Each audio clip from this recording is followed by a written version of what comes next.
Taigi sveikatos dokumentus klastojo, su klastotais dokumentais disponavo ir vykdė nusikalstamą veiką ne tik Marijampolės vedėja, bet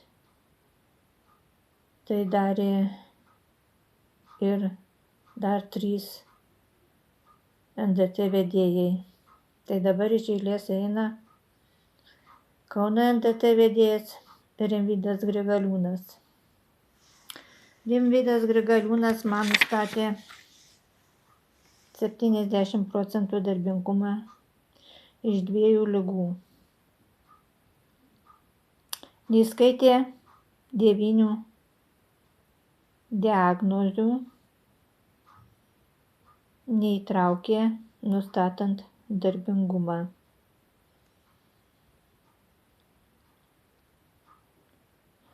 Neįtraukė tų diagnozių su sutrikusiom funkcijom, riboti judesiai dėl skausmo. Taigi viskas yra papasakota apie šį žiaurų žmogų YouTube. Rimvydui Grigaliūnui negalioja Europos žmogaus teisių konvencija, kurioje parašyta: žmogaus kankinti, badu marinti negalima. Jisai mane badu kankino, marino 3 mėnesius, nuo sausio 16 šių metų iki balandžio 27 dienos. Aš negavau nei 1 euro. Taip ar žiauriau gali būti, kaip žmogus šitaip elgiasi. Šis žmogus, aš manau, kad daug žmonių kankina ir badu marina, ne tik mane vieną. Daug tūkstančių Kaune kankina ir badu marina. Manau, tai patikrins STT tarnyba ir nustatys, kiek žmonių kankina, badu marina. Arba nustatė 70% ir atima visą netekto darbingumo pensiją, arba nustatęs 55% darbingumą ir atima po pusę netekto darbingumo pensijos. Taigi, manau, kad visi žmonės turėtų susigrąžinti netektą darbingumo pensiją, kurios neteko, kai šis žmogus žiauriai elgėsi, badu marina, kankina. Taigi toliau eina Alytaus vedėjas Artūras Miciulevičius. Ai tiesa, nepasakiau dar, kiek aš iš Rimvydo Grigaliūno netekau. Turiu užsirašius. Aš iš jo netekau 1190. Toliau eina Alytaus NDT vedėjas. Iš šio vedėjo per 2 metus netekau 3192 eurų. Taip, šis žmogus iš 11 diagnozių nustatė 55% darbingumą, kaip ir Marijampolės vedėja.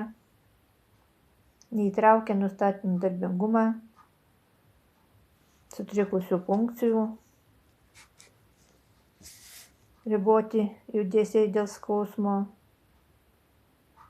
Ir tai atėmė po pusę netekto darbingumo pensijos.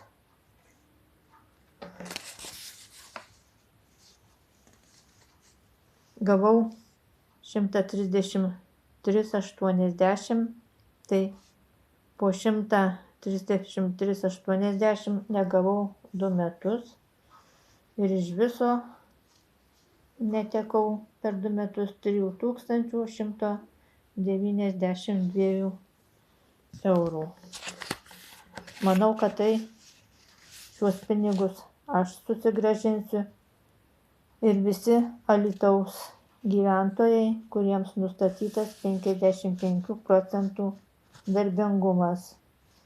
Jie susigrąžins po pusę netekto darbingumo pensijos, nes iš jų šis vedėjas atėmė po pusę netekto darbingumo pensijos, todėl kad suklastojo sveikatos dokumentus, suklastotais disponavo ir vykdė nusikalstamą veiką.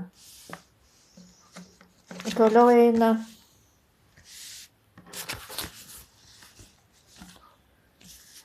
Kauno Robertas Šmitas.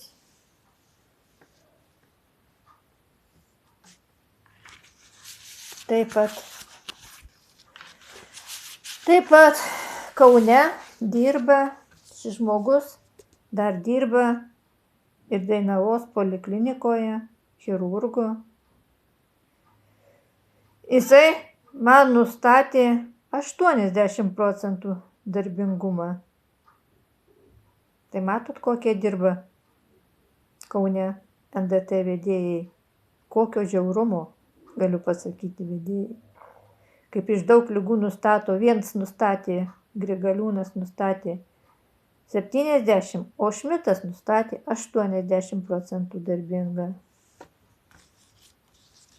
Taip negaliu dar parodyti, nes jau aš ten rodžiau, ir daug vaizdelių yra. Šis žmogus šiame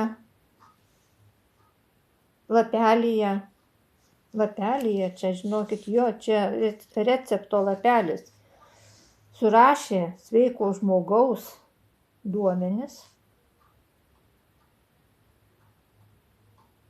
Jis pats priėmė šitą lapelį ir iš šito vienintelio lapelio man nustatė 80 procentų.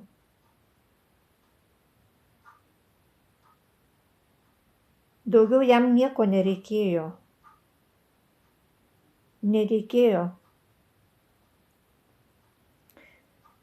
Nei magnetinio rezonanso duomenų, nereikėjo echoskopijos, nieko.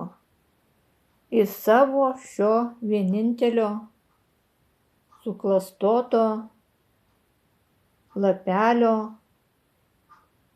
kurį pats surašė duomenis, pats priėmė ir iš šito nustatė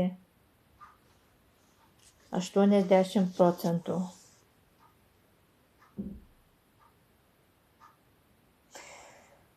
Man, žinokit, netrūksta oro, negaliu kalbėti, kaip NDT dirba Kaune tokie žiaurūs vedėjai. Taigi, šis žmogus mane kankino, badu marino metus. Taip, metus jis mane kankino, badu marino. Negavau nei vieno euro.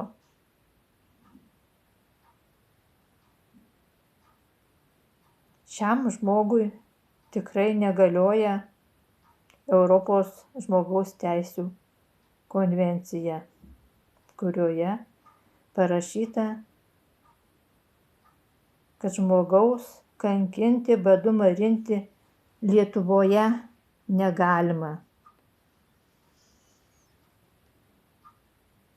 Taigi aš tikrai galvoju, kad Europos komisija nežino, kad tokie žmonės dirba Lietuvoje, kad taip žiauriai elgiasi, kad taip žiauriai kankina žmonės, badu marina,